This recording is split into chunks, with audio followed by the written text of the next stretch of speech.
All right, so it's time to go ahead and begin. So today's lecture, we're starting into sequential circuits. Prior to today, all the logic circuits that we have gone over are combinational, or also they're sometimes called combinatorial. So combinational, combinatorial, same word for the same thing in this case. So I did mention, I think a couple of times in previous classes, that these circuits that we've been working on thus far that are the combinational, they don't have something. Remember what that is? Yeah, exactly. There's no memory. Combinational or combinatorial type logic circuits don't have memory. And you're going to see today, if you don't have memory, then you don't need something called a clock signal. Okay, because today when we talk about sequential circuits, let's see that a sequential circuit has memory and therefore needs a clock signal.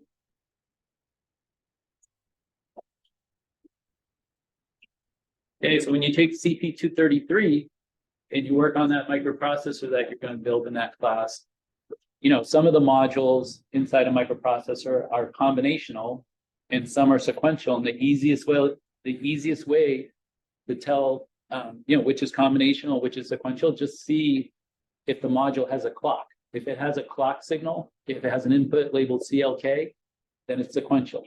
Okay, if it doesn't, it's combinational.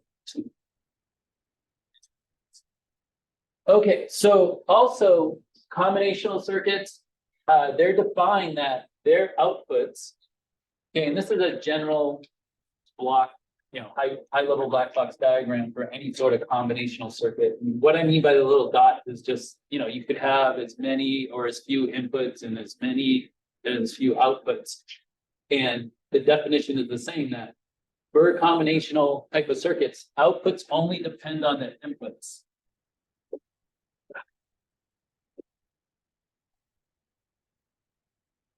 Right? Like if you look back at all the modules, all the different circuits that we've looked at prior to today, no matter how many outputs we had, those outputs were just determined by inputs, okay? But you see, if you have a sequential circuit, outputs are determined by something more, because in a sequential circuit, again, you can have as many inputs or as few inputs, and the same thing with outputs. You can have just a single one, or you can have multiples. But the difference between a sequential and a combinational, besides the fact that sequential has memory and combinational doesn't, has a clock signal, combinational doesn't. Another difference is with a sequential circuit, there's what we call feedback.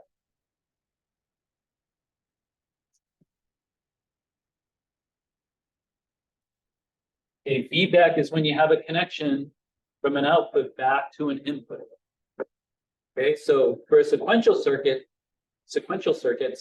outputs depend on inputs and outputs.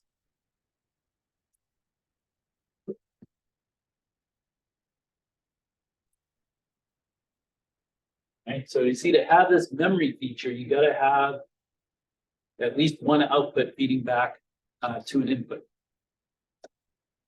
Okay, where again, combinational circuits don't have feedback. All right, so you may be wondering, well, why is memory important? You probably have some idea coming into the class, but one thing you may not realize why memory is important is that if you have a sequence of events,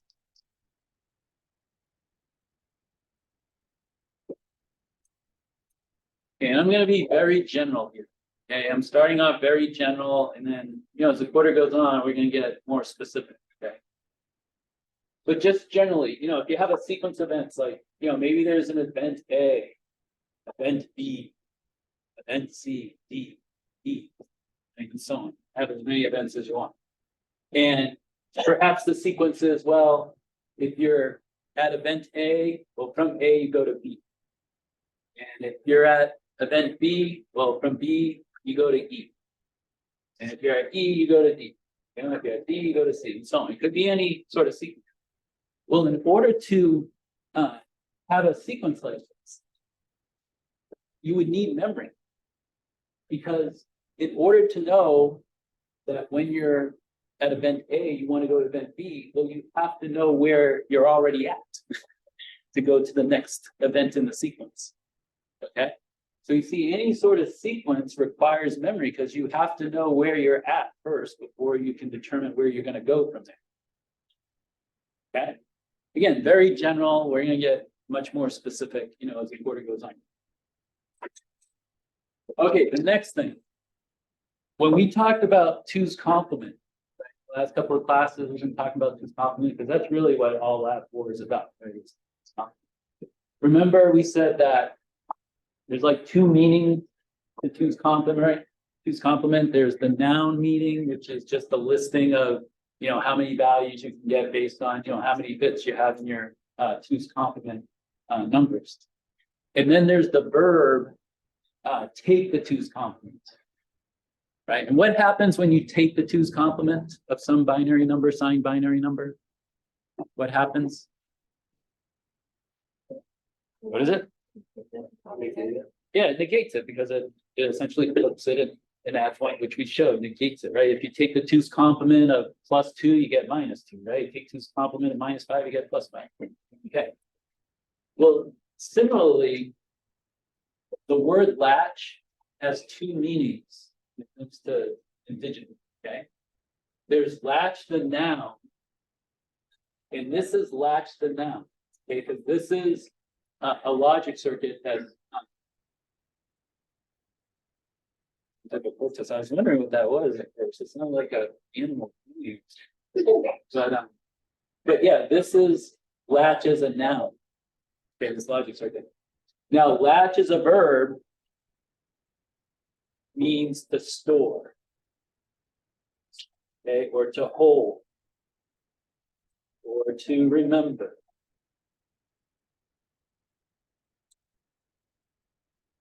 Okay. Now, this logic circuit, okay, that's the latch logic circuit. What kind of gates are in this diagram? Yeah, NANDs. And you see how, the other thing I should tell you is that S and R, these are inputs. And Q and not Q are outputs. And you notice how this output labeled Q, see how it connects down to one of the inputs of this bottom NAND gate? And then this output labeled not Q, it connects up to one of the inputs of this top gate. Well, this type of connection, it's called cross-coupled.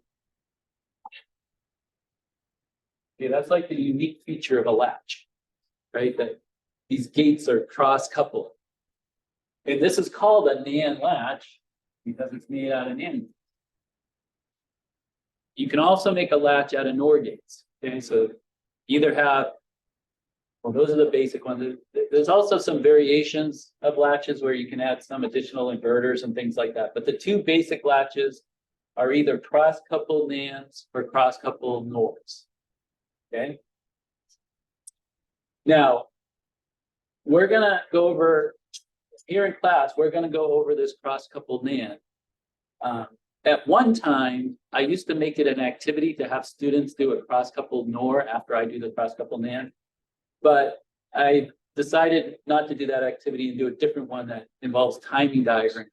Okay, because I just think it's best that you get more practice with timing diagrams. But the reason I bring this up is because even though I don't have an activity for you to do with cross-coupled NORs, I would encourage you at some point, I wouldn't say it's urgent, definitely maybe after the midterm, because none of this is going to be on the midterm, right? Because remember, the midterm stopped as far as material goes with Tuesday's class.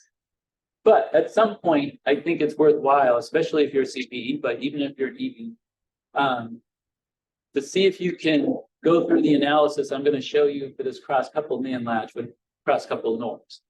Okay, because if you can do what I show you for the cross-coupled NAND case, and you can do it for the cross-coupled NOR, that would really illustrate a good understanding. Okay, so anyway, notice I have two truth tables here. We're going to start with this truth table. Then once we have this truth table, we're going to condense it down into this one.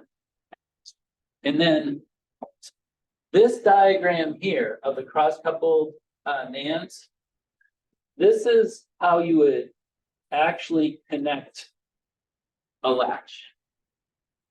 Okay, and this is, what Vivado, would model, provided you put in the correct Verilog code to show the connections of those gates, okay? But then I also have this diagram up here. Okay, in this diagram, as you can see, it has the two NAND gate symbols, but then it's got this block with TD. TD stands for time delay.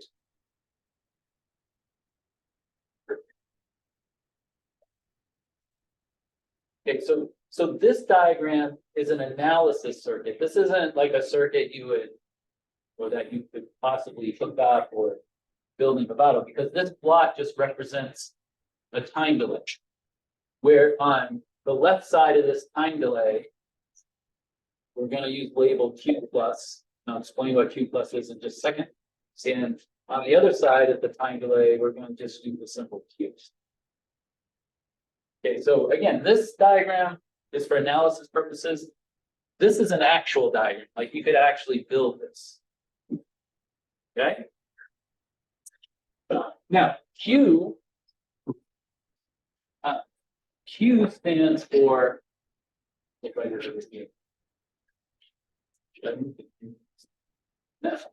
I'm just trying to decide where I'm going to be viewing. Let's see. Oh, let's do it right here. Huge. Okay. So Q, that's the present state.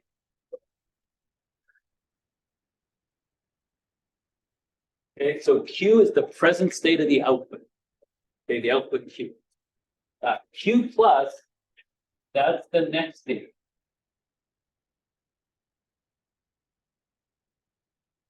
Okay, so present state of Q is what the Q value is now. And next state of Q is what the Q value is going to be. Okay, that's the difference between the two. Okay. All right, one more thing before we have to start analyzing this latch, and this is probably now the third time we've done something like this. Because remember, we've done in previous classes understanding a truth table, right? Looking at a truth table and getting some meaning from that truth table. So we're going to do same sort of thing here. All right, we're going to split up the truth table. And we're going to look at both halves and see what it tells us, right? So first, if I just look at the top two rows of a NAND gate. Oh, actually, before we do this, you're going to tell me the outputs. What does the output of a NAND gate look like?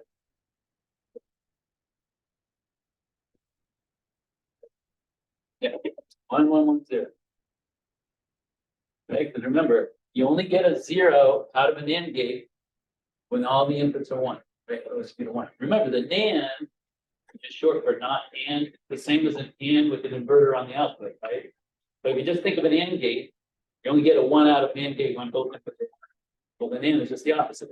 You get a 0 out of both inputs are 1. Okay, so now that we got the outputs up there, now we can look at this truth table and see what it tells us. So if you only look at the top two rows of the truth table, what does it tell us?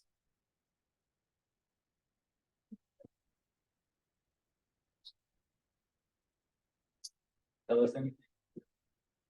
Is it as quiet as you are?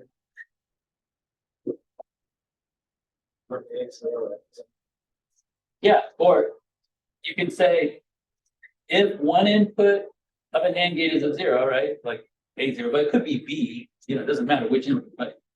If one input to an AND gate is a 0, it doesn't matter what the other input is. The output's going to be 1 regardless. Right, does everybody agree? Okay, what do the bottom two rows of the truth table tell us? one of the inputs is 1, then it's just the inverse of the other. Exactly, right? See, if one input to an AND gate is a 1, the output's gonna be opposite the other input.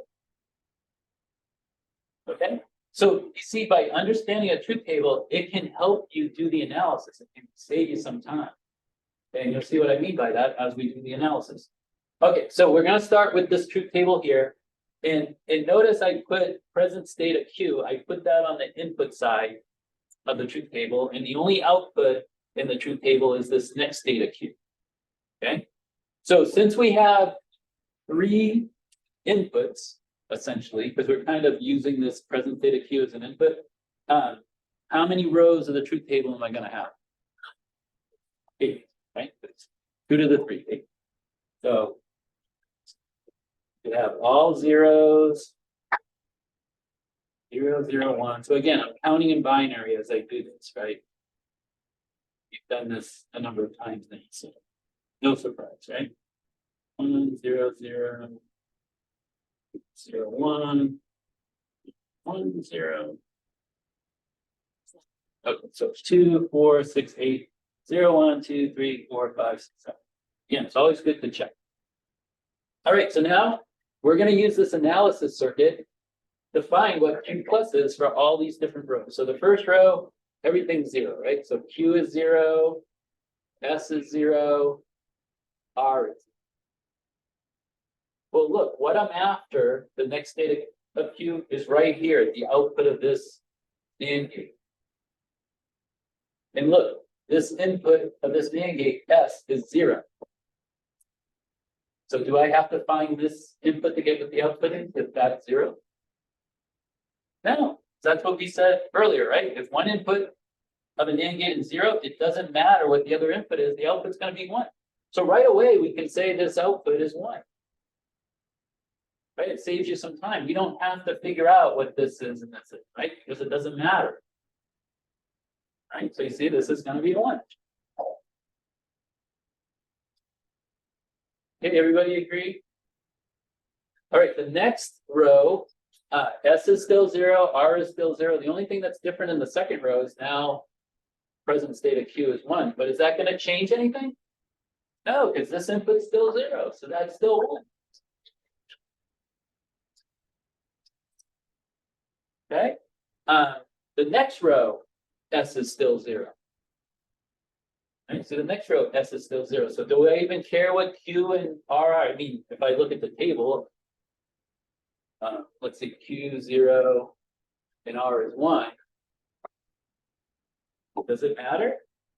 No, because as long as that input's a 0, the output of that AND gate's going to be a 1, and Q plus is going to be a 1. So I can just do the next 2 rows, right? Because S is 0 for the first 4 rows. So for the first row, for the first 4 rows, Q plus is just 1. See how understanding the truth table saves you some time? Because if you didn't understand the truth table, you would plug in all the different ones, and it would take you a little longer to do. So it saves you time if you understand the truth table. Okay. So let's do the next row here. The next row is S is 1. Okay, now since S is 1, what's going to determine Q plus? I'll do it first. Yeah, the other input's now going to determine Q plus, which is coming from this first AND gate. Yeah, so we got to figure out what that output of that AND gate is. Okay, so let's see. Looking here, we got R0 and Q0. So do we have enough information to know what this output is? Here it is, because R is 0. Now, Q equaling 0, this is a direct connection over. So, I mean, this is going to be 0. This is going to be whatever Q is. But even if I didn't know what Q was, just knowing that R is 0, I could determine that the output of that AND gate's a 1. So what would Q plus be? 0. The Q plus is going to be 0. All right, let's see. What's the next row? The next row, R is still 0, and this is 1. Okay, but does that change anything? No, the output of this NAND gate is still gonna be 1 because R is 0. If that's 1, we still have a Q plus X. All right, let's see, the next row, S is still 1, R is 1. And Q is 0. All right, so here, because R is 1, right, I do need to know what this other input is. Right, I gotta know what this other input is because, right, if one input to a NAND gate is 1, well, the output's just gonna be the opposite of the other input. And again, since Q is directly connected to the input over here, whatever Q is, that's what's gonna be at the input of this, the other input of that NAND gate. So what am I gonna have as an output here? 1, which is gonna give me a 0. Oops. Okay, so this will be. All right, in the last row, all these are 1. So what's gonna happen now?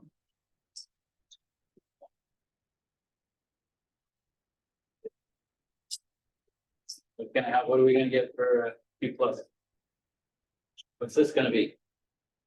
0? Q plus? 1, yeah.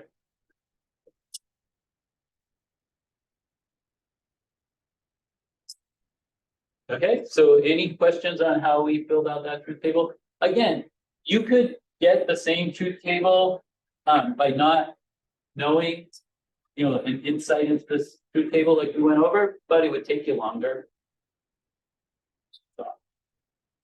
All right, the next thing we're going to do is I'm going to take this truth table that's slightly bigger, right? It's got an extra column over there. It's got the present state column. I'm going to take this and just put it into a slightly smaller truth table that just has S and R inputs along with the next state Q output. And the way I'm going to do this is I'm going to take this truth table and I'm going to parse it. Okay, every 2 rows, starting with the first 2 rows, I'm going to parse it like this. Okay, and then I'm going to look at 2-row pairs. Okay, the 2-row pairs here. Now I'm going to start with these 2 rows. I'll come back to this top 2 rows later. Okay, but here, these top 2 rows, when S is 0 and R is 1, okay, see, these 2 rows both have S equal to 0 and R equal to 1. Well, for both those 2 rows, when S is 0 and R is 1, next state of Q is 1. See, it doesn't matter what the present state of Q is. When S is 0 and R is 1, the next state of Q is going to be 1. We call this the set condition. And what's important to understand here is that when we say the latch is set, we're talking about what the next state of Q is. And when you set a latch, the next state of Q is going to be a 1, regardless what the present state of Q was. Okay, so whatever Q is presently, if you set the latch, it's going to go to a 1. That's going to be its next value, next state. See, when we say set, we're not saying anything about the input values. I mean, it just so happens that for this NAND latch, to set it, S has to be 0, R has to be 1. But you could have a different latch. In fact, if you had a NOR latch, you would see that set happens for a different set of inputs. Okay, so a common mistake that people make is they think the word set has something to do with the values of the inputs, and it doesn't. It only means that the next state of Q is going to be 1. Okay, that's a really important point because, again, that's a common mistake people make. All right, let's look at these 2 rows. Okay, these 2 rows, S is 1 and R is 0. And when S is 1 and R is 0, no matter what the present state of Q is, the next state of Q is going to be 0. And we call this reset, the reset condition. And again, it refers to what the next state of Q value is. 0. All right, the next 2 rows. The next 2 rows is why this circuit exists. And remember, a latch means to store. So let's look at the last two rows. The last two rows, both S and R are 1. And look, if S and R are both 1, if the present state of Q is 0, the next state of Q is going to be 0. If the present state of Q is 1, the next state of Q is going to be 1. That's storage of data, right? Because, by now it should be very, or you should be very aware, I guess, is what I'm trying to say. You should be very aware that zeros and ones represent data, right? Because we've used zeros and ones to represent unsigned numbers, signed numbers. And like I've said in earlier classes, zeros and ones in of themselves are just voltage levels, and those zeros and ones can represent anything the designer wants them to represent, right? Number, sound, color, whatever it is. So if you can retain zeros and ones from a previous time, then you have stored, you have remembered that data.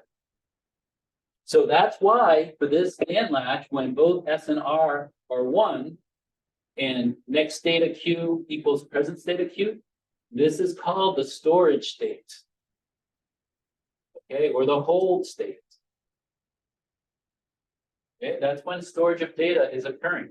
This is why the circuit exists, right? Previous circuits we looked at that didn't have the feedback, right, prior to today, those combinational type circuitry, they didn't have this feature that they could remember previous zeros and ones. Okay. All right, now let's look at the top row, top two rows. Well, top two rows, S and R are both 0. And the next state of Q is 1. Okay, but this isn't the whole story. See, the top two rows of this expanded truth table that we went through from the analysis, it doesn't tell us everything.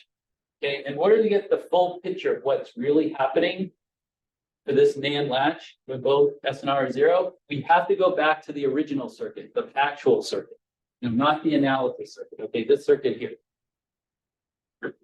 If S is 0 and R is 0, can you tell me what Q and not Q are?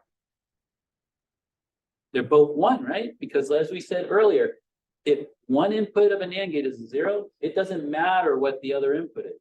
And you would have a heck of a time trying to get what that other value is, because you run into like a catch-22 situation here, right?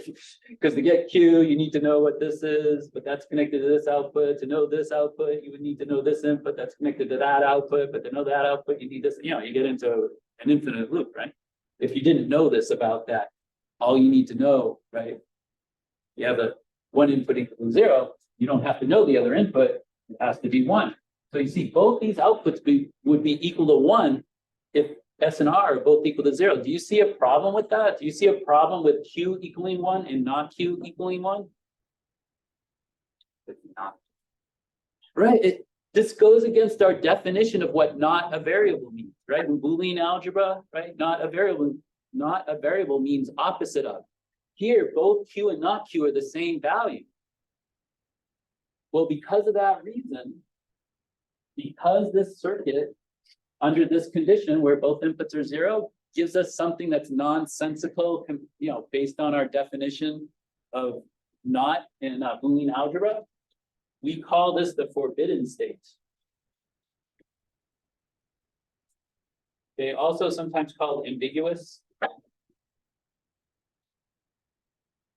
Okay, and here what we mean by forbidden and ambiguous is just that the outputs both being equal to the same value goes against our definition of what not a variable means. And you want to avoid this state. Okay, and the way you avoid it is just never make inputs equal to 0 at the same time. Okay, so you see the whole reason why this cross-coupled NAND and also the cross-coupled NOR, the whole reason why those circuits exist is because it has this property of storage. This ambiguous or forbidden state, that's just baggage that comes along with it. Okay, we wish we didn't have it, but we just got to kind of live with it because that's what the circuit does. And you see the latch was the first circuit with the property of memory. Then came flip-flops. It was sort of like this evolution. This is the most primitive of the memory logic circuits. Well, next came flip-flops, and flip-flops have the memory property, but they also have advantages over the latch circuitry. And we'll get into that. Okay, but before I move on, I got to move the camera. And before I start talking about what a flip-flop is, any questions up to this point? Again, the most important thing we talked about thus far today is this right here.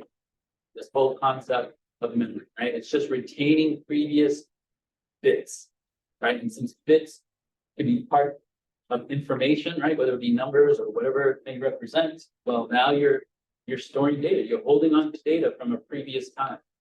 Okay, that's the big difference. That's the difference between sequential and combination. Okay. All right, let me move the camera and then we'll talk about flip-flops.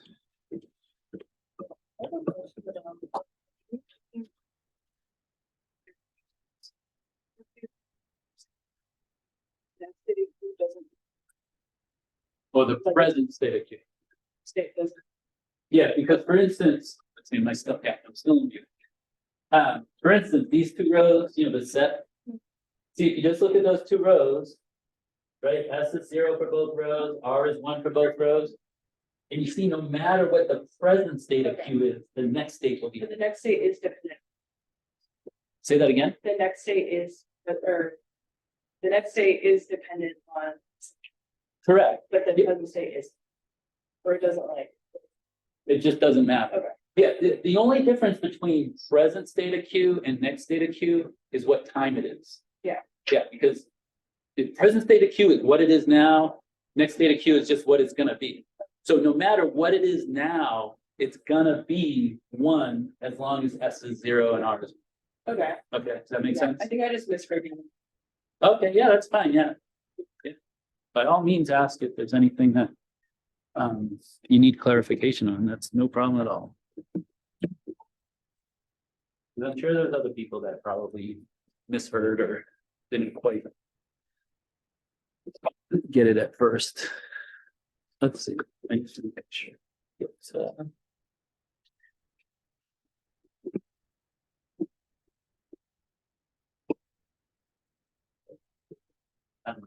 that. Oh, here we go. All right, there we go. That's good. All right. Okay, so a flip-flop. A flip-flop. It's an edge sensitive latch. Okay, so it's also a latch, but it's got this property of edge sensitivity. And I'm going to explain what's meant by that. Now, there should be a handout.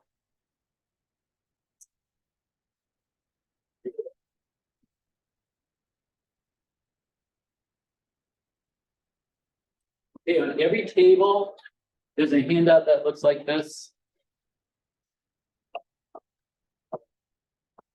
And if you look in the top left-hand corner up here, there's a logic circuit. This is the logic circuit of a flip-flop, mainly a D flip-flop. I mean, there are different kinds of flip-flops, but in this class, we just talk about the D flip-flop. If you know how a D flip-flop works, if you get a different flip-flop, like a JK, with very little extra knowledge, you can figure out how it works. But looking at this logic circuitry for a D flip-flop, you see anything familiar? That was talked about just a little while ago in class, and it's up on the board actually. Yeah, see, there's a NAND latch right there. See the two NAND gates right by where the outputs are, Q and not Q. That's exactly what we have here. See, that's a NAND latch. But there's additional gates. See, there's two additional NANDs and there's a NOT gate. Well, those two additional NAND gates along with the NOT gate, that's what gives this latch the property of edge sensitivity that we're going to go over. Okay, but I wanted to show you that in order to get a flip-flop from a latch, you got to add some gates. Now, I could spend the next probably 20 to 30 minutes, because it would take that long, explaining how the additional NAND gates and the NOT gate gives you this edge sensitivity. But in all honesty, even if I spent 30 minutes on it, I wouldn't do as good of a job as the person that did this video that I put on Canvas. Okay. It's done very well. They use animation, and to really show how it gets that edge sensitivity, you need more, in my opinion, you need more than a whiteboard. Okay, so anyway, for those reasons, I'm going to refer you to that video to see how that additional logic circuitry to the latch gives this edge sensitivity. I'm just going to go right into the D flip-flop now from a working perspective. Okay, but I really encourage you to watch that video. I think it's only about a 15 or 20-minute video, but it's done very well. Okay, so anyway, let's go right into how this how a D flip-flop works. So first of all, there's two types of D flip-flop, okay, and they have their own symbol, as you see here.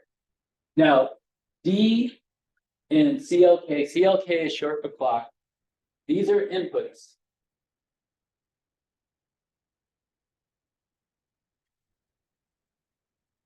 Okay, and Q and not Q, those are outputs. In fact, that's something that is standard. At least I've never seen any flip-flop with the outputs labeled anything other than Q and not Q. So I think I can safely say that's standard. Okay, no matter what kind of flip-flop you have, the outputs are always labeled Q and not Q. Now, do you notice a difference between these two symbols? There's a very slight difference. There's a little further on the right. Yeah, right here, there's this little bubble. That's the only thing that distinguishes them.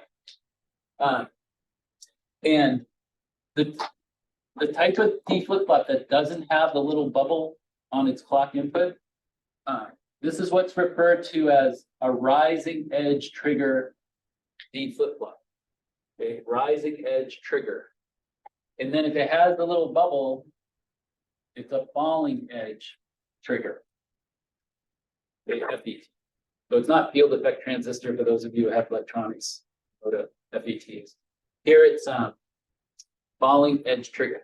Now, what rising edge refers to is when you have a square wave, a digital signal that goes from a 0 to a 1, the rising edge is this transition. Okay, so the rising edge is when you have a digital signal that transitions from a 0 to a 1. And you can probably figure out what a falling edge is, right? Because it's just the opposite. A falling edge is the transition from 1 to 0. Okay. Now, how many people are EEs again? There's quite a few EEs in this. Okay, so if you've had a lab, especially like an EE lab, you might have heard of leading edge and positive edge. Has anyone heard of positive edge or leading edge? Like sometimes on a scope, when you trigger off a signal, you can trigger off either the leading or positive edge. Well, leading and positive edge are the same thing as rising edge. Okay, so there's like 3 names for the same thing. And also for falling edge, you can also, sometimes it's called trailing edge or it's called negative edge. Okay, so I just mentioned those because not all the time do you see rising edge and falling edge. You see the others too, but they mean the same thing. Whether it's rising, leading, or positive, you're talking about the 0 to 1 transition. If it's falling, negative, or trailing, you're talking about the 1 to 0 transition. Okay? All right, so the next thing is the truth tables for both of these. So let me fill out these truth tables and then we'll talk about it. So you're going to see they're very much alike.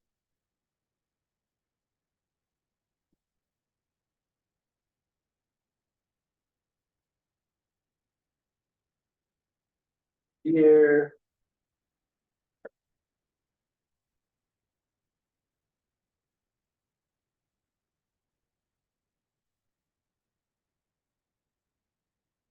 All right, so you see the thing that's new in these truth tables is that For the clock input, we either have an upward arrow or we have a downward arrow. The upward arrow is just referring to the rising edge, right? 0 to 1 transition. The downward arrow is just referring to the falling edge, right? The 1 to 0 transition. Now, if you split this truth table in half, right? And other than the fact that for the rising edge, D flip-flop, the arrow's going up, right? And for the falling edge trigger, D flip-flop, the arrow's going down. Other than that, the truth tables are identical. Okay. And if you divide it up in half, you'll see that when D is 0, no matter what the present state of Q is, the next state of Q is going to be 0. If D is 1, no matter what the present state of Q is, the next state of Q is going to be 1. That's true for both of the flip-flops. The thing that's different is the edge of the clock, right? One's rising, one's falling. Well, the way you can sum up how these D flip-flop work in words is that the next state of Q, okay, the next state of Q will equal D only at the time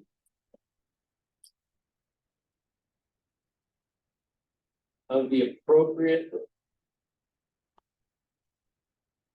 clock transition.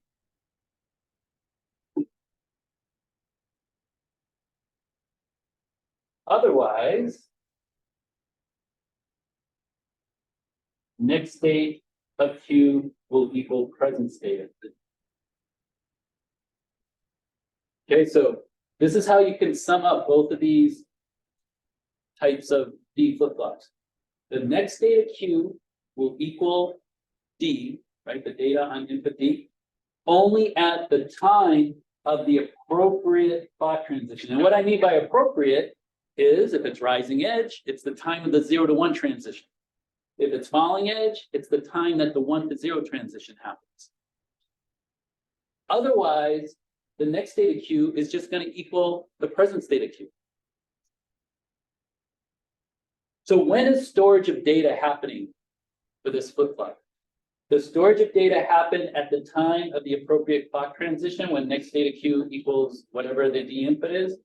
Or is storage of data happening at all other time other than the appropriate transition of the clock when next state of Q just equals present state of Q? When's storage of data happening here?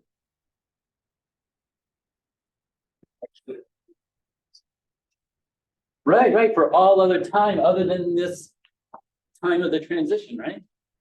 Right, because just like we said over here, storage of data is when your future value equaled the present value, what you have now, right? Because that means you retain zeros and ones, you retain data from a previous time. Okay, so this is when storage of data is happening. Okay, see, the next state of Q can only be possibly different than the present state of Q at the time of the appropriate clock transition, because if T is different than what the present state of Q is, well, next state of Q would be different. Okay. All right.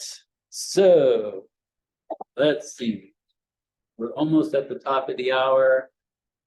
Well, let me talk about, I'm going to talk about the advantages of a flip-flop over a latch, and then we'll take a 5-minute break because to talk about these additional inputs and what synchronous and asynchronous is, and to do the rest of this, I think it's going to take another good half hour.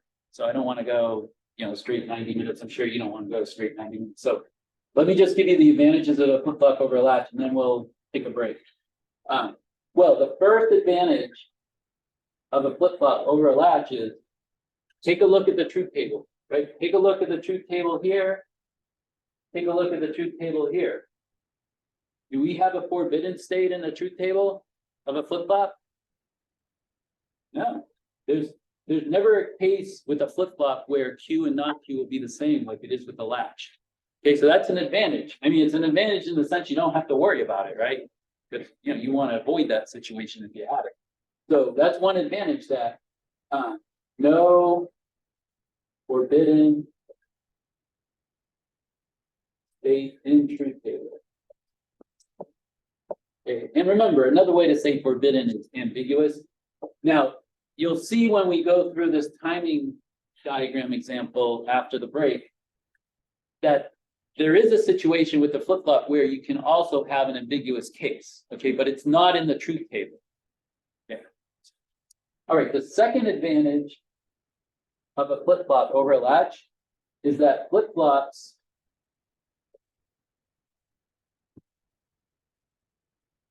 are less susceptible. Who's a good speller? Is it TIVL? Is that susceptible? Susceptible is a hard word.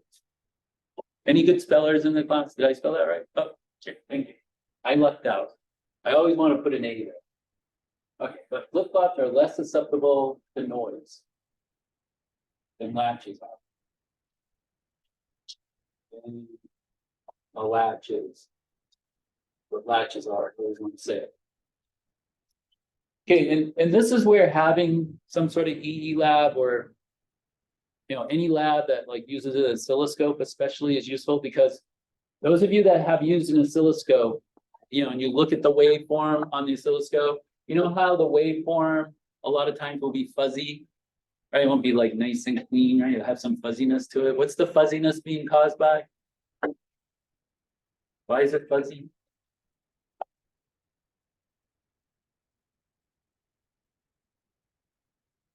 You haven't seen fuzziness on an oscilloscope, or you have, but you don't know what's causing it? That's being caused by noise, right? Because see, noise will give you voltage spikes. And you know, an oscilloscope showing you voltage versus time. Right. So if you have noise, if you have like a bunch of voltage spikes, it makes the waveform look fuzzy. Okay. So because noise causes voltage spikes, if you have something that's level sensitive like a latch, it's more susceptible to that noise, because even though we say ideally a 0 is a certain amount of voltage and a 1 is a certain amount of another voltage, like I mentioned in a previous class, really what it is that a 0 is below a certain voltage amount and a 1 is a voltage above that same certain voltage level. Well, if you have noise, like say you have a 0 and you get a voltage spike that goes in the positive direction, and that spike goes above that threshold between a 0 and a 1, well, that can change a 0 to a 1 that you didn't intend to change, right? Or the opposite can happen. If you have a 1 and you get a voltage spike going in the negative direction, it can turn that 1 into a 0, okay? Well, when you have something that's sensitive to voltage levels like a latch is, that's more likely to happen than with a flip-flop, because a flip-flop, the output can only possibly equal the D input at the time of a transition of a clock. So for a flip-flop to possibly be affected by noise, the noise would have to happen right at the time of that clock transition, okay, which is less likely than something that's level sensitive, because the noise could happen at any time and it could affect something that's level sensitive. Okay, so because of this edge sensitivity, it makes a flip-flop less susceptible to noise. Now, it doesn't make it immune, right? Because you could get a voltage spike right at the time of that clock transition, right? But again, it's just less likely than if it's level sensitive like a latch is. Okay? All right, so let's go ahead. It's the top of the hour. Let's take a 5-minute break till 5 past, and then I'll pick up again and start with these additional inputs that you often have with flip-flops.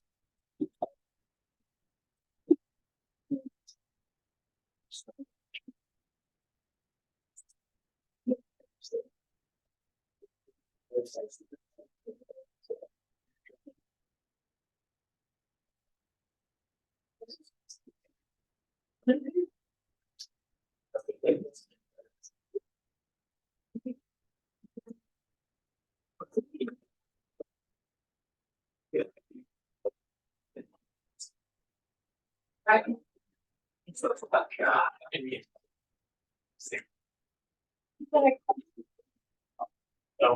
How do you guys? Okay, what might be the problem? I don't know, I'm like.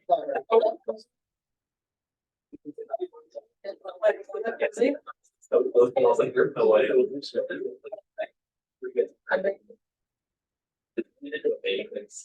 like we can see this paper is so big. So I look at this person.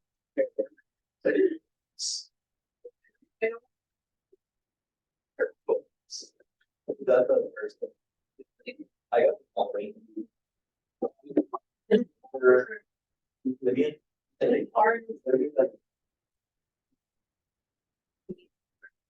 After that. Then I got the 400 that was.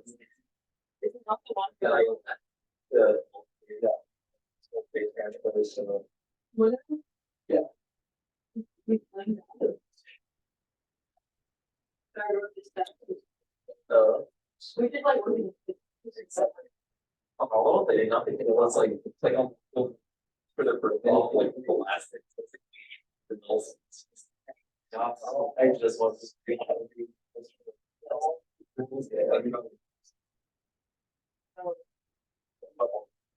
And then. And then. Yeah, it's.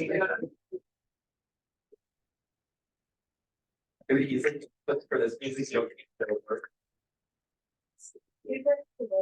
Please. Only the one. I got the one for.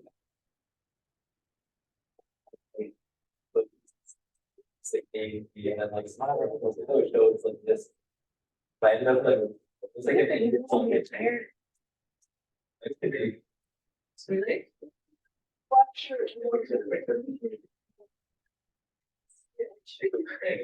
Looking for the requests. Yeah, that's like but you know, like it's not just it's like zero or.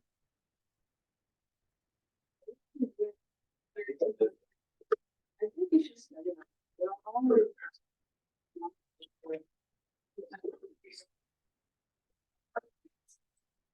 But After the metro artists, we're gonna have another activity. No, there won't be any activity. There'll be a short lecture.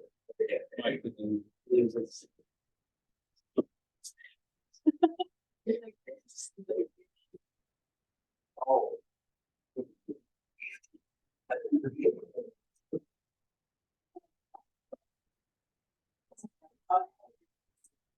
yeah. Hey, Jason. If you friends. I'll let them see.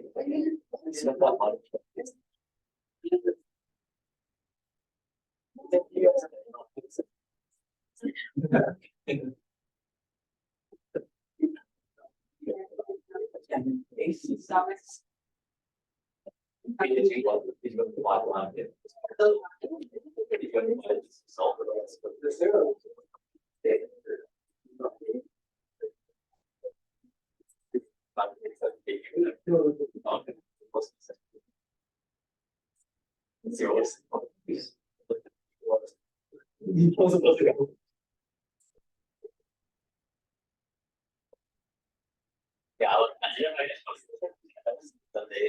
I like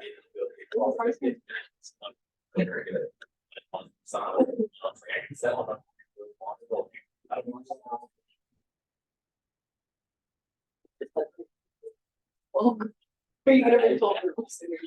Okay.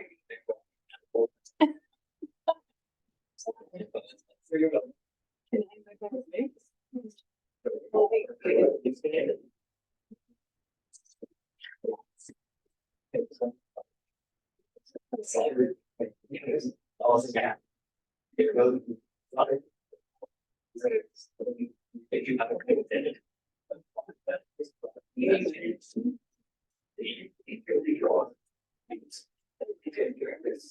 Okay, so let's go ahead and start up again.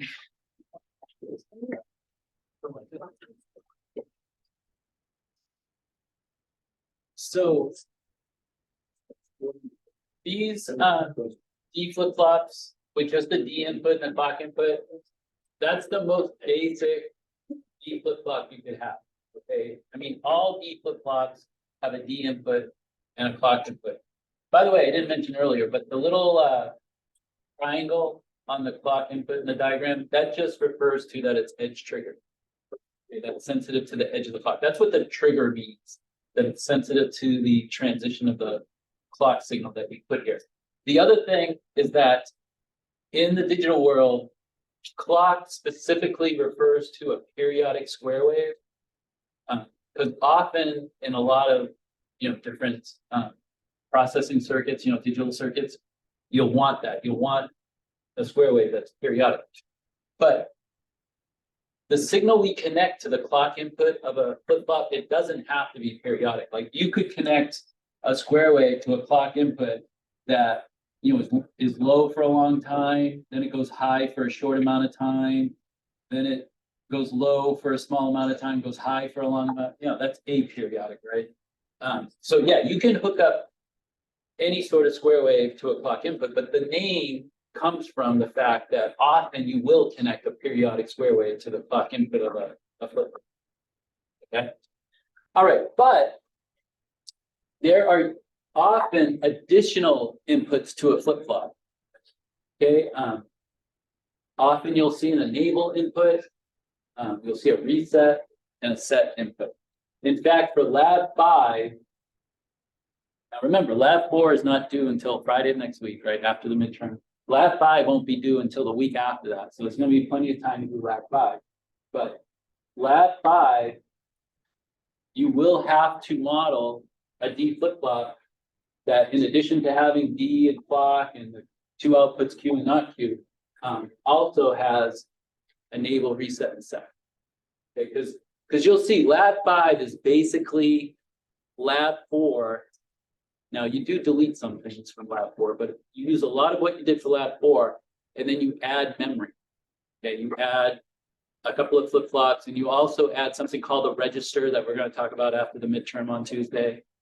And then we give you code that Dr. Mealy designed to model a time multiplexer that will enable us to put data on all the 7-segment displays that are on the basis board. Okay? And we'll talk more about that in detail next week. But anyway, getting back to this, we have these 3 inputs. Now, some of these inputs go by other names, and I put them over here. Enable is sometimes called load, and sometimes it's called enter. So any of those 3 mean the same thing. And then reset is sometimes called clear. Okay. Well, if you have an enable input, and typically if you have an enable input, it will either look like this or it'll look like this on the diagram. And I'll explain the bubble here in a little bit. But if you have an enable input and it's active, and I'm going to explain what we mean by active here, coming up. But if you have an enable and it's active, then this will happen, that next data Q will equal D at the time of the appropriate clock transition. If you have an enable and it's not active, then this isn't going to happen. Your output is just going to stay the same. Okay, that your next state is just going to equal your present state. Essentially, then it's like the data or the flip-flop's just holding on to the previous data for all time. Okay. Reset, when it's active, it makes Q equal to 0. Okay. Reset is like a dominant input that when you activate it, it sort of takes over, and it's going to make Q equal to 0 regardless of what else is going on. Reset is typically your highest priority input. Let's squeeze this in. So reset's the highest priority. Usually. And it will be in lab 5. Okay. Set, when it's active, it makes Q equal to 1. Okay, so set is the opposite of reset. When it's active, it's going to make Q equal to 1. And set is usually the second highest priority.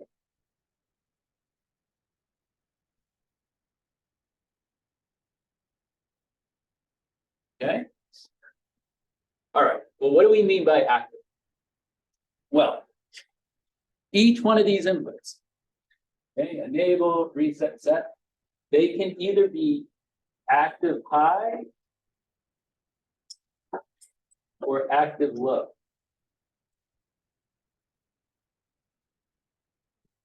And what active high and active low mean is that's what it takes. High referring to a 1, right? And low referring to a 0. Well, if you have an active high enable, that means you're going to have to put a 1 on that enable input to get it to enable. Okay. And if you have an active high reset, that means you have to put a 1 on the reset input in order to reset it, in order for Q to go to 0. Okay, if you have an active low set, that means you have to put a 0 on the set input in order to set it, to get the Q to go to 1. All right, so the active high, active low, it tells you what the bit value has to be on that input to make that input happen. Okay. Now on a diagram, typically, if you have a set, it will be at the top. And if it's active high, you'll see it like this is an active high enable, this is an active high set. If it has a little bubble, that's active low. So you see this would be active low enable. And if you had an active low set, it would look like that. Okay, so sometimes you can tell whether you have an active high or active low by just looking at the symbol. Other times you're just told, like in the activity, I tell you whether it's active low or active high. Okay, and likewise, if you have a reset, right, that's active high, it would look like that. If you have a reset that's active low, it would look like that. Okay, so you know, active high, active low, you know, value a bit, make input happen, whatever it may be.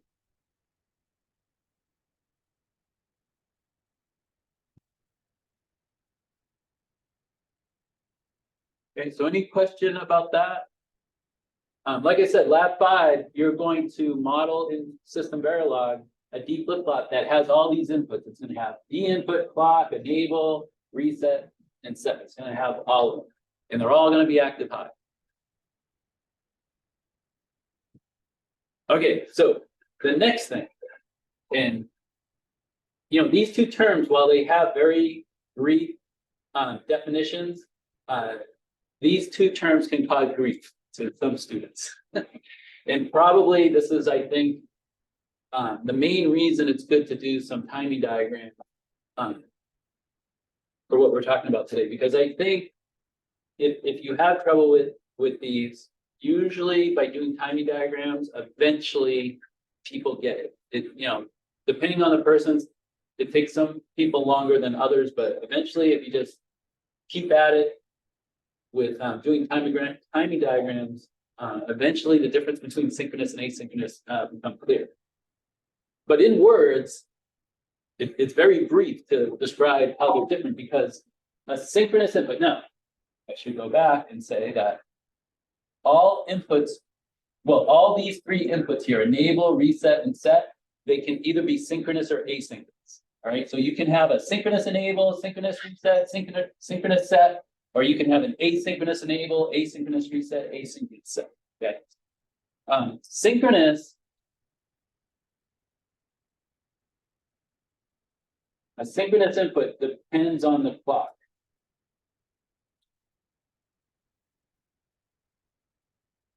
Asynchronous does not depend on the clock.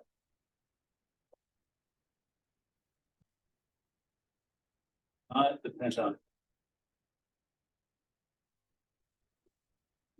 Okay, so there's a very clear distinction between the two, right? One depends on the clock, the other one doesn't. Okay, but sometimes, like I said, as far as showing that on a timing diagram, for some people it can take some time. So let's go ahead and let's look at a timing diagram for a D flip-flop. And this D flip-flop, as you see, has a reset, has a set, also the D input, along with the clock input, and then it's got the Q output. So we're gonna find what the Q output is equal to. Notice that not Q isn't listed here, and that's because a D flip-flop doesn't have an ambiguous state or doesn't have a forbidden state where there's ever a case of Q and not Q being the same. So since Q and not Q are never the same, if I just find Q, I know not Q is just the opposite. Okay, now, here's something that's a little bit different. And I know this can be confusing, but don't shoot the messenger. It's just the way things are. In a timing diagram, if there's a bar over a variable like it is here, it doesn't mean opposite of, like it does when it's in a Boolean equation. When there's a bar over a variable in a timing diagram, that's another way to indicate that it's active low. Right, so this is an active low reset, active low set. If it was active high, it wouldn't have a bar. Okay, so that would be active high if it didn't have a bar.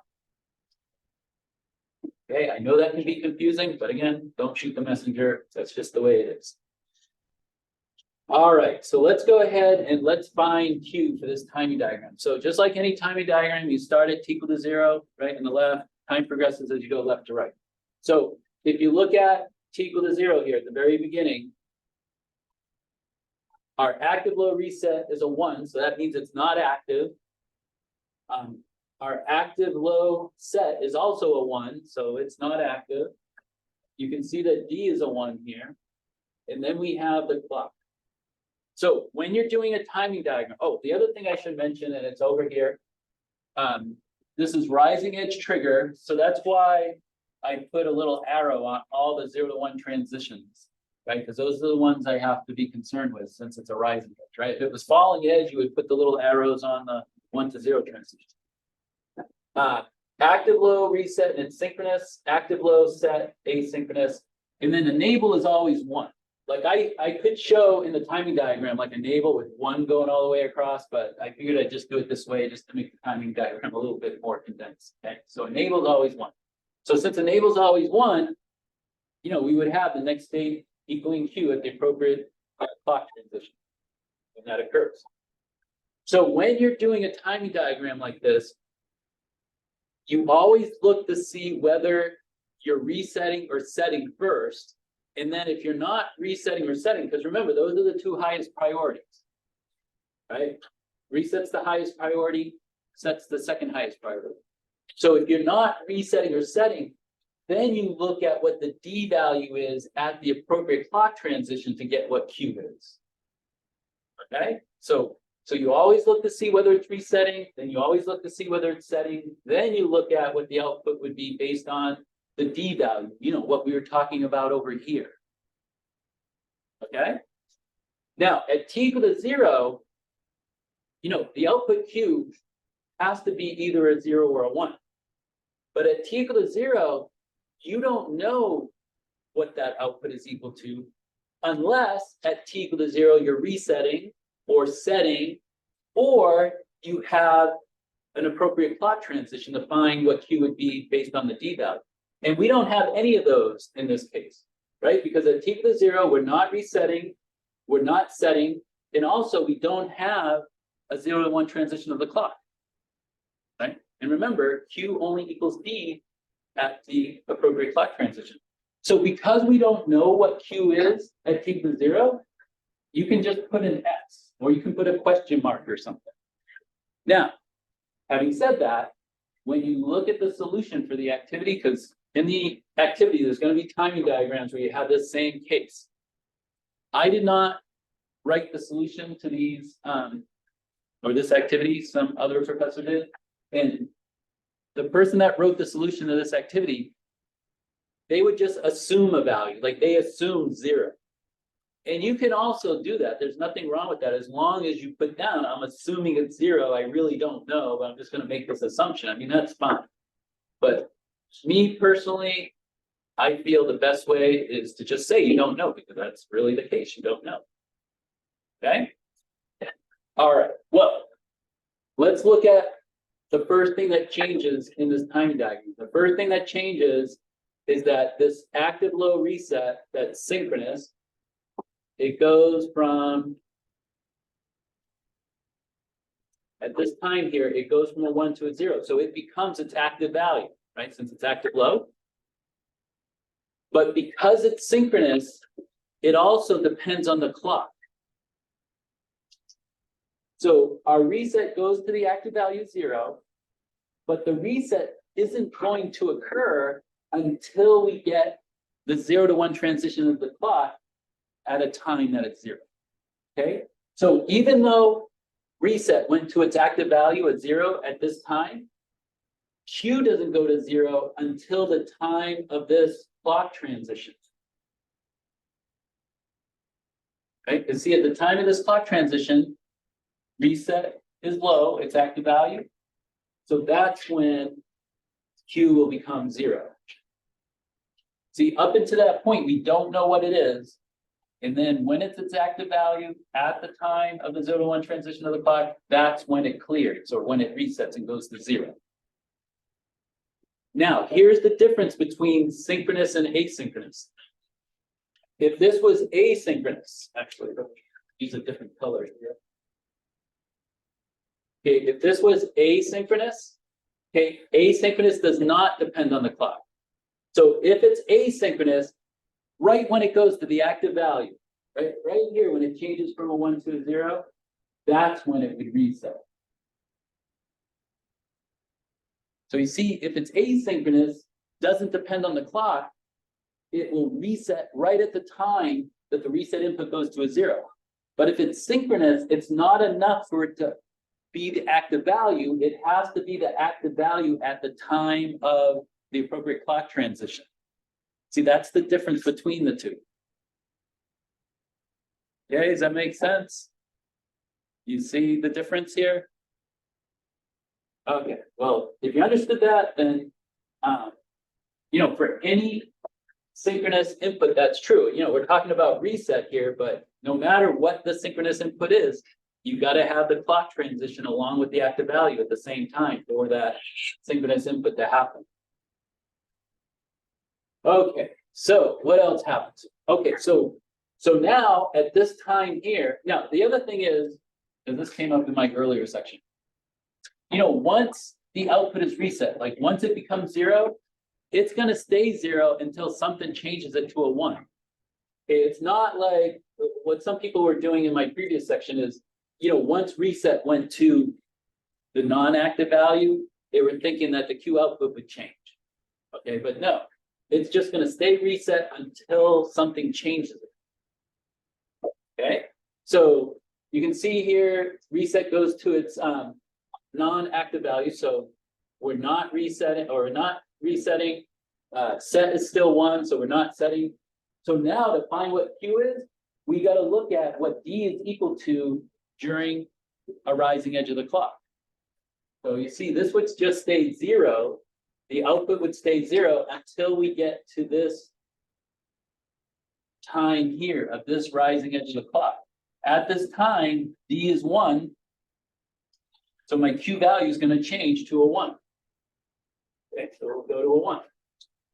See, if you're not resetting and you're not setting, then you have to look at the D input to determine what Q is. And you look at the D input during the time of the rising edge of the clock, since it's rising edge trigger. Okay, so the next thing that would occur is right here. Right here. Since D is 0 at the time of that rising edge, Q would go to 0. Okay, so now,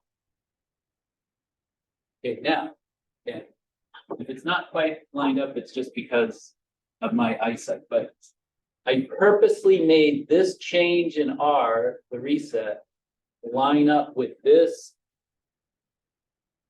rising edge of the clock. Okay, because remember now, well, let's go back to, reset is synchronous, right? So it depends on the clock. So can you see a problem with this? Because look, at the time of this rising edge of the clock, At that same time, this synchronous reset is changing its value from a 1 to a 0. Do you see a problem with that? Do you see why you wouldn't want that? Because what would happen, do you think? If my synchronous input is changing at the same time as the edge of the clock that it depends on. If it's just a tiny bit behind, then we'll figure out what. Yeah, if it's a tiny bit behind, it would not be resetting, right? If it's a tiny bit the other way, it would be resetting. Do you see that would cause an ambiguous situation, right? Because, you know, if it's happening exactly at the same time, it's like flip a coin to see what the output's going to be. Half the time it would reset, the other half it wouldn't reset. So you see, even though a flip-flop doesn't have an ambiguous case in its truth table, you can still run into an ambiguous situation, right? And the ambiguous situation that you can run into is when there's a synchronous input changing value at the same time as the appropriate clock transition is transitioned. So this is something you want to avoid because you don't know what the output's going to be. Like I said, flip a coin. It's either going to be 0 or 1, but you don't know which one. So, you know, this is something you want to avoid as a designer. You know, if you had a case like this in your final project or in CP233 when you make that microprocessor, your circuit would probably work half the time. You know, this is a reason why, you know, sometimes you have like intermediate, intermittent is what I'm trying to say, not intermediate. You have intermittent type of problems, right? Like sometimes it works, sometimes it doesn't, right? You don't know why. Well, that can be a cause. Okay. Now, having said that, there are some cases in the activity. There are some cases of this where I intentionally, or the person that made up the activity intentionally made a synchronous input change at the same time as the clock transition. In the solution, what the person did, who did the solution, is they would take the value of the input just before the transition. So in a case like this, they would take 1 as the value for R, so it wouldn't reset. I don't particularly like that. That's sort of like an academic solution. I mean, again, real world, you don't know what it's going to be. Okay, so I just mentioned that because when you go through the activity and you go check your answer against the activity, you know, you can either follow what the activity solution is, or you could just put a question mark here that you don't know. Okay. All right, do you want me to keep going or, well, let's do a set here. All right, so this would stay low and we're just going to say that, you know, it's, let's see, we'll just say it's a question. So we'll put a question. All right, so now it's a question mark. Don't know, it could be either a 0 or 1. But now we get to this time where, oh, did I do it again? I didn't mean to have these lines. Let's see, the synchronous is it, oh, well, actually, no, I didn't mean, sorry. Okay, so the next thing that happened is right here, our asynchronous set goes low around the same time. Oh, well, this is, I'm sorry. This is a negative edge clock edge, right? This is a 1 to 0 transition, which doesn't matter since it's rising. So I was thinking that was rising edge for some reason. But anyway, at this time here, the asynchronous set that's active low goes to a 0. So what's going to happen at this time here? Since it's asynchronous set that's active, it's going to go to a 1, right? Because asynchronous doesn't depend on the clock. So this went to 0 at this time, right? And we don't even care about the clock since it's asynchronous. So it would just go to a 1 at this point. It would get set. Okay, so any questions about this? You're going to get a lot of practice with this, like I said, with the activity. The activity is 6 timing diagrams. And I give you whether it's rising edge, falling edge. I give you whether it's active low, active high. I give you whether it's synchronous or asynchronous. Okay? Oh, and before I forget, for activity, put it over here. Do I have to turn the camera? Let's turn the camera on. Yeah, so before I forget, there was a typo on one of the activities. So on activity timing diagram F, invert. That's. I have to get back to 5. Or, yeah. Yeah, so when you get to the timing diagram F, like I said, there's 6 of them, so this is the last one. Just invert the S signal. Otherwise, if you don't invert it, for virtually the whole timing diagram, it's just set. So the answer would just be 1, except for a small portion of the timing diagram. So, all right, so the next thing here, and this is close to the last thing, is I want to show you how you're going to model a D flip-flop in System Verilog, because you're going to need this for Lab 5. Okay. So, let me get my code here. All right, so like any module, you got to give it a name. I called mine DFFF. And then you got to declare your inputs and outputs, just like you've done previously. So your D flip-flop, it's going to have 5 inputs. It's going to have a D input, enable input, clock input, set input, reset input. You got 5 inputs, they're all single bit. And then the 2 outputs, Q and not Q. Okay. Now, you're going to model the D flip-flop with an if statement. And remember that you modeled a mux with an if statement, right? That was one of the previous labs. And do you remember what you had to put that if statement within? You modeled the mux. Right, and always comb. And remember, the comb stands for combinational, because a mux doesn't have memory, right? It's a combinational type of circuit. Well, when you use an if statement for a sequential circuit, like a flip-flop, you don't use an always comb, you use an always underscore FF. Okay, you probably guess what the FF stands for. And then after that, you need an at symbol. And then in parentheses,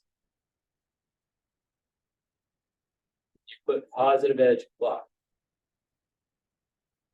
Can you guess what the positive edge clock is referring to? The rising edge. So with this always FF, what's in the parentheses? That's the sensitivity list, which means whenever this occurs, right?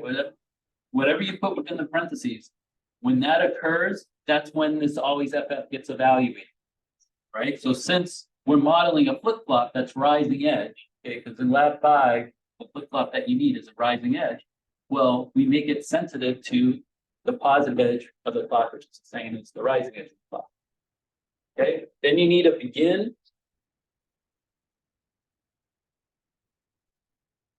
And then you would just start your if statement. Now, we're going to make reset the highest priority. And the way you make it the highest priority is that's the first thing you put in your if statement. Now, I've noticed that most people that I've seen their code for, if statements, that they'll put, like say, we're going to make our reset here active high. So one way you can do that, and this is what most people have been doing that I've seen their if statements, is that they'll put the variable and then 2 equal signs and then a 1. And you could do that. You could write reset 2 equal signs and a 1, right? Meaning an active high reset. But also you can just put reset. Right? If you just put reset within the parentheses here, it will take this as, if reset is true, where true means 1, then what follows is going to happen. And if reset is activated, we want Q to be assigned to 0. Okay, now notice I didn't just use an equal sign. This is a less than with an equal, okay, which means kind of like an arrow. And I'll explain what that means in just a second here. But the other thing I wanted to mention is that if you had an active low reset, okay, now again, in Lab 5, you want the reset to be active high, like I've just written. But if you wanted an active low reset, the only thing you'd have to do additionally is put an exclamation point before, and that would make it active low. Okay, the exclamation point within a sensitivity list is the same as like a tilde in a Boolean equation. Okay, but we want it to be active high. All right, so now, the reason why you have to use the less than with the equal instead of just an equal is because of the following. In System Verilog, there's what's called non-blocking and blocking. I don't really know where those terms came from, but that's the terms they use. Non-blocking refers to what I just wrote, the less than with the equal sign. Blocking refers to just the equal sign. When you're doing an always home,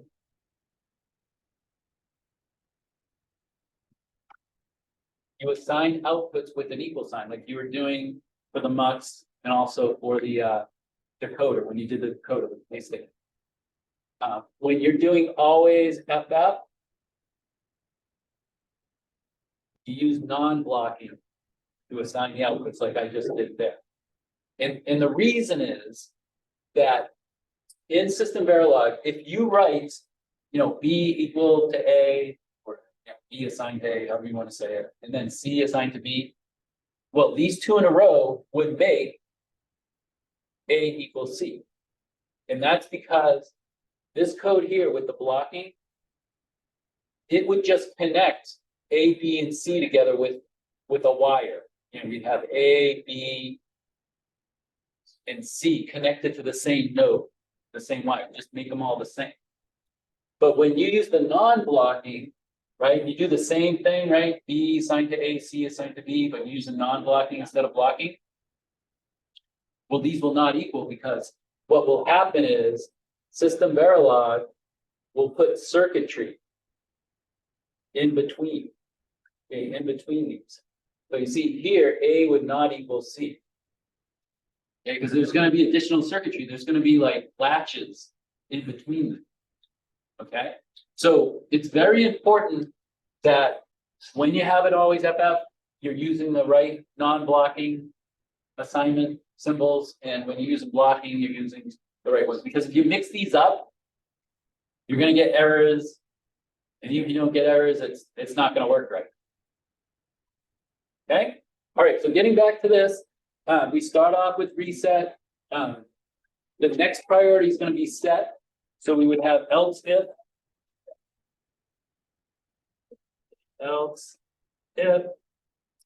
set.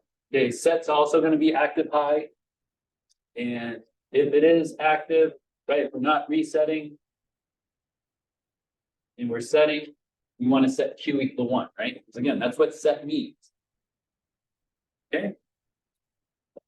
And then we need another else if, because if we're not resetting and we're not setting, that's when we're gonna load or enable, if you will. So we would have else if, enable. And what do we want to happen if we're not resetting and we're not setting? What do we want to happen to Q? Like when we did this timing diagram here, if you're not resetting, you're not setting, how do you find Q? Q is going to equal what on the clock transition? D, right? So you see you would assign Q to D.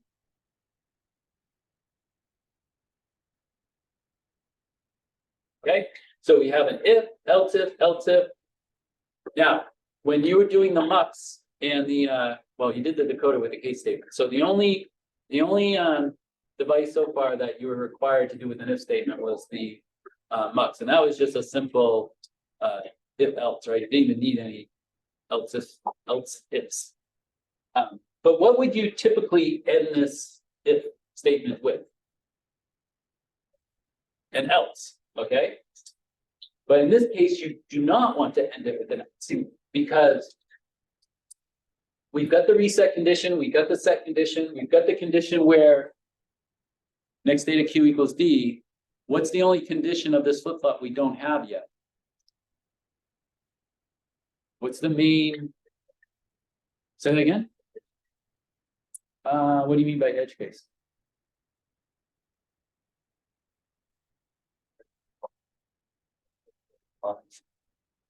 Well, that's actually in the sensitivity list, that's actually what this is doing, like. Every time we get a 0 to 1 transition of the clock, this is gonna get evaluated. Cause, see, we're making reset and set. And D is always synchronous, but here we're making reset and set synchronous. Okay, but what's the main purpose of a flip-flop or a latch? Like, what's its main purpose of its existence? It does what that no other circuit prior to today does. Right, the storage, right? That next state equals present state. So one way that you can create storage, create a latch in System Verilog is you leave out the else in an if state. Okay, so here we would purposely, put 2 backslashes for a comment, right, in System Verilog. See, we purposely put no else because that creates storage, creates a latch, storage. That Q plus equals Q. Okay. See, that's why a few of you, not many, I must admit that most of you have been really careful with your, your modeling with System Verilog, the combinational circuits, because this quarter there's been just a minimal amount of people that contacted me because they got a latch warning. And the reason they got a latch warning is because, it was either because when they were doing an if statement, they left out an else, or they were doing the case statement and they left out a default. So, if you're doing a combinational circuit, you don't want that, right? Because there's no memory in a combinational circuit. But here, this is sequential. So we want memory, we want a latch. So we do this on purpose. So you're going to get a warning, or you possibly could get a warning. But if you got a warning in this case, you would ignore it because you intended to create a latch. All right, and then you would just have to end this begin and then end module. Okay, so for lab 5, this is what you need to model the flip-flop. I mean, the only thing I didn't give you is declaring the inputs and outputs, which you all should be able to do. Now, one other question that you've done previously, just to kind of remind you, when you did the mux or the decoder, where the mux you had an if statement within an always comb, and the decoder you had a case statement within the always comb, and in both cases you had to do something to the outputs that were within the always comb. Like when you declared an output that's inside the always comb, whether it's an if statement or a case statement, you had to do something in the declaration of that output. Do you remember what it is? You had to add something, right? You couldn't just put output in the name. It's the output of output. Right, exactly. And the same is true here. When you have an if statement or a case statement within an always FF, any output, when you declare it, has to have logic in between output and whatever name. So you're going to have like output logic Q. Okay. Now, I also, on this handout that's on the table and also on the activity, I put a bunch of examples of different D flip-flops. Okay, some of these, just have an enable. Some of these show you how to do like an asynchronous reset. But what you need for lab 5 is this one that I wrote on the board. Okay, those other ones are just examples. Okay. All right, let's see. I think that's all I wanted to talk about. So like if you state, if statements not to say like if set here, right? Okay, yeah. Remember that if it's only a single output within your if statement, you don't need the begin end. Okay, if you have multiple outputs, then you need begin end, begin end, begin end. But yeah, for one output, no begin end. And if you think back to when I gave that comparator example that had 3 outputs, I first talked about an if statement. If you do have multiple outputs, like you will in CP233, if you don't want to do the begin end, what you can do is set all your outputs, like initialize them to some value before you get to this block. And then if only one of them is changing, you only have to put that one. And And again, the reason I mention that again is because you'll see when you take CP 233 that you'll have cases like that. You know, you'll have cases where modules have multiple outputs, but only one is going to be changing at any given time. So knowing that to initialize them all first can save you a lot of time. Okay, so that's the lecture. So you would want to work on the activities or the activity. And then once you're done with that, it's up to you what you want to work on. Again, lab 4 is due Friday of next week. And then lab 5 is going to be due the week after that. But has anyone finished lab 4? I wouldn't expect anybody to finish. Okay, so yeah, you'll all be working on lab 4. That's what I would think.